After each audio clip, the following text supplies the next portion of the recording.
Hey guys, welcome back. Thanks for joining me this week. In this week's video, I want to talk about something that is really important if you're going through a divorce, if you're going through a breakup, if you've just experienced heartbreak. You know, when a relationship ends, especially when we've been blindsided or something happens to us that, a betrayal or something like that that causes a relationship to end, it is such a difficult thing to go through because we've been just living our lives as if something's happening and then all of a sudden it's gone. It's not happening anymore. And obviously this is very similar to grieving of a death. And that's why they say when a relationship ends, you need to grieve. So in this video, I want to talk about some things that you can start doing to heal from this heartbreak that you're feeling and really start loving yourself through this healing journey. So if you're new to my channel, don't forget to hit the subscribe button below and don't forget to click on the little notification bell so you can be in the loop when I upload my latest videos. So healing after heartbreak, loving yourself after heartbreak, these are two things that are, loving yourself is 100% essential towards healing, but real true healing comes in the things that you're doing on a day-to-day basis. Now, some people say that time heals all wounds, and I actually disagree. And one of the reasons why I started coaching was because I was seeing so many people that were staying stuck in anger and blame and unforgiveness and guilt and shame and all of these things because of what someone did to them. And I wanted to help them expand their awareness on that relationship and the situation and really learn how to heal from it and be able to, survive and regain their self-confidence and their self-esteem that they probably lost from that experience and create a new life for themselves. And so does time heal? I don't think it does. I think time helps you heal as long as you're doing the things that you need to do to heal. So in this video, I want to go over some things that you should be doing on a day-to-day basis to help yourself heal through this process. So right off the bat, the biggest thing that I can't stress enough in this video, when you're going through heartbreak, when you're going through the divorce, when you're ending a relationship, when a betrayal has happened, and now you have to deal with what that feels like, is you have to allow yourself to feel. You have to be very patient with yourself in this process and know this is going to be a process. I need to sit in how I feel. And you have to really be with yourself and how you feel every single day. And it is an emotional roller coaster. There are some days where you're going to be totally fine and you're going to be over it and you're going to be in such a good spot and so hopeful. And then there are other days where you're going to be angry and you're going to be frustrated and you're going to have some resentment and you might be a little bitter or, you might feel like a victim at points. You might have these ups and downs, and that's okay. That's okay. That's perfectly normal to have these moments of going back and forth between all of these emotions. So being very patient with yourself in this process is absolutely huge. Because if you're feeling a feeling, let's say we're feeling loneliness or sadness or anger or whatever it is that we're feeling, and we don't sit in it, it's going to stay with us. It's never going to leave us. So until you sit with how you feel and parent yourself and love yourself through that feeling and tell yourself the stuff that you need to be telling yourself to move through that feeling, you're never going to get rid of that feeling. Because basically what you're doing is you're just suppressing your feelings. You're not experiencing the feeling. And something that I heard, a great coach, her name's Lisa Ramona, so definitely check her out. But a lot of coaches talk about this and a lot of motivational speakers talk about this. And it just is the truth, is your feelings are not who you are. When these feelings come up, we don't live in this feeling. It's just a feeling and feelings pass. It's when we stay stuck in the feeling that we suffer. So if you stay stuck in anger, if you stay stuck in sadness and all of these feelings and you think that this feeling is who you are, then you're going to stay stuck in it. But when you see, a feeling's coming up of sadness, of loneliness, of anger, of whatever it is that you don't want to experience, and you just observe the feeling, it's so much easier to love yourself through it, number one, and let it kind of take its course and pass through. It's when we hold on to the feeling, we think that the feeling is just what we're going to feel forever and ever, that we tend to stay stuck in it. Or we just suppress the feeling. A feeling's coming through us, and all of a sudden, I don't want to feel sadness. Here I go. I'm going to suppress it. We don't ever get better. We don't ever heal. We don't ever move on from what someone else has done to us. Learning how to parent yourself, learning how to love yourself through a feeling that you're having is absolutely huge. And it's something that I don't think a lot of people are taught. I mean, I wasn't taught it either, and most people aren't taught it. They're not taught how to experience a feeling and love yourself through that feeling. Most of the times, especially, with children, we get angry with them for having a feeling, especially if it's a feeling that's inconvenient for us. So if your child is getting angry about something that you think is irrational or completely ridiculous, we invalidate that feeling.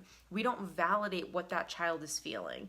And I always use the example of my son because he's 3 and he is in the midst of feeling everything, and he has no logic yet, really. And he is trying to learn how to process his feelings. And some days, as a parent, I'm going to be honest, and I know every parent out there that's watching this can agree with me, it is frustrating. It's not an easy thing to do, to parent this child that has not a lot of logic yet through these feelings. So now imagine what it would feel like to parent a child through a feeling that has logic. It would be a lot more easier, which is yourself. You have logic. So logically, you know that what you're feeling is a feeling, and because we're not taught as a child how to move through those feelings as an adult, we're not taught, we don't do those things as adults for ourselves. Instead, what we do is just suppress what we're feeling because we didn't learn how to move through or feel what we're feeling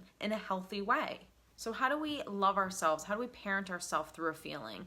One of the examples that I always give is, if you were sitting down with your best friend, if you were sitting down with someone that you love unconditionally and they're going through something really painful, say they're experiencing sadness or anger or frustration, whatever the case may be, the first thing you would do is you would probably validate what they're feeling. Absolutely. You have every right to feel that way. You should feel that way. Like, that's perfectly fine to feel that way. And you would be there for that person, right? You would give them a hug. You would let them just kind of lean on you. The next thing you would do is talk them through the feeling, which is giving them the reality of the situation. You're giving them the bigger picture because you're outside looking in. And, when a friend says, I really want to meet someone and I'm just really lonely and sad, the reality is you will meet someone someday. You're doing the stuff that you should be doing to get to a healthy place, and you're loving yourself, and you have standards, and you will meet that person. You would talk to that person, you would parent your friend, and you would basically say the things that they're not thinking themselves, right? So that's the stuff that we have to do to ourselves, is when we're having a feeling that's uncomfortable, what are we telling ourselves? Because most of the time we're telling ourselves something negative that's keeping us to stay stuck in that feeling that we're having, rather than giving ourselves, connecting to your higher self and giving yourself the good stuff that you need to be giving yourself to move through that feeling. It's absolutely crucial towards real healing, is to be able to do that for yourself. And again, this is a practice. You're not going to always have a feeling and know how to parent yourself through that feeling. There are going to be days where you might need a coach, or you might need a friend to do it for you or help you through that feeling. And that's perfectly fine. The goal is to start being able to be your own coach and do it for yourself. The next thing is, don't jump into another relationship. If we were in a relationship or a marriage for a long period of time, we're used to a dynamic. We're used to, a partner, a husband or boyfriend, girlfriend, whatever. We're used to that dynamic. And when you remove yourself from that and all of a sudden you're single again, it's really hard to want to accept, okay, I'm by myself again. And I need to figure out what I need to do to get myself back to being single and being single in a healthy way. And most people jump from relationships to relationships. They are trying to fill a void, and so they marry or date or meet someone right away and just boom, that's it. I'm now diving into this. Instead of taking a step back, reflecting, giving yourself time to be alone and be single, which no one ever wants to do. We're always so quick to like pair up and partner up with another person rather than ending a relationship, reflecting and learning what you needed to learn from that past relationship to really get the lesson so you don't repeat the same mistakes over and over again, and getting yourself back to a really good and healthy whole place. You know, we all want to attract healthy love. We all want a great relationship, and you can never have a great relationship if you're not good yourself. So I always say, if you want an amazing partner, you need to be completely good by yourself, almost so good that you know that the person that you meet needs to enhance your life even more, because you're perfectly fine by yourself and in the life that you have, and that anyone else that's coming in is just adding to that. They're not draining you. They're not, wanting you to conform into a person that you're not. They love you for exactly who you are because you love you for exactly who you are. The other thing is acceptance and forgiveness. And this is something that, just like healing, it takes time. This isn't something that we're going to wake up one day and all of a sudden we accept and we forgive someone and it is what it is. This is a process. All of these things are processes.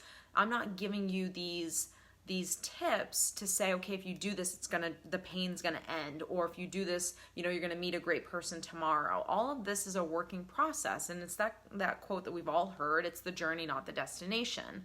That's the stuff that changes us, is what you do on that day-to-day basis. So acceptance and forgiveness for me is one and the same. You can't forgive unless you've accepted. And when you start practicing both, you will get there over time, because forgiveness, especially if you have to see a person, if you end a relationship and you never have to see the person again, it's very easy sometimes to forgive because out of sight, out of mind. But when you constantly have to see a person again, whether if you're co-parenting or things like that, then it's a little bit more difficult because that person's constantly a reminder of the situation. But definitely check out my video on forgiveness. I will link it. I think it's over here. I'll link it above for you to check out. But when you're forgiving, you're not doing it for the other person. And I know I've said this in a lot of videos, and it just is the truth. You're doing it for yourself. You're forgiving someone, not saying that what they did was okay. You're not letting them off the hook. You're not telling them that, okay, I forgive you, so you can just walk away and be okay in your life now. And I'm still here, suffering, because the fact of the matter is they don't need your forgiveness. Most people think they do, but the reality is they don't. Because if someone really wants to hear the "I forgive you," that's really just their ego talking, because in order for them to heal, they need to forgive themselves. They need to deal with probably the guilt and the shame that they have for doing what they did to someone else. So someone that betrayed you doesn't need your forgiveness, and quite frankly, a lot of the times they don't even care if they get it because they've moved on. Whereas you're still kind of sitting in what has happened to you and you're struggling to forgive. And you're not forgiving them, again, like I said, because of, saying that what they did was okay. You're forgiving them because you're ready to move on. You're ready to not think about the experience anymore. And again, easier said than done, but it takes time and it takes practice. So whenever those feelings come up or those thoughts come up of reliving that experience over and over and over again, you need to just take a step back and say, you know what? You did what you did to me, and that's okay, because you didn't really love and respect me anyways, and I deserve someone that loves and respects me. So when you can really start offering forgiveness towards someone that has hurt you or betrayed you, that's when you're at a really great point where you realize that what someone did to you had nothing to do with you, and it actually all had to do with them. So it kind of takes yourself out of it, and you're then able to really offer forgiveness to someone else.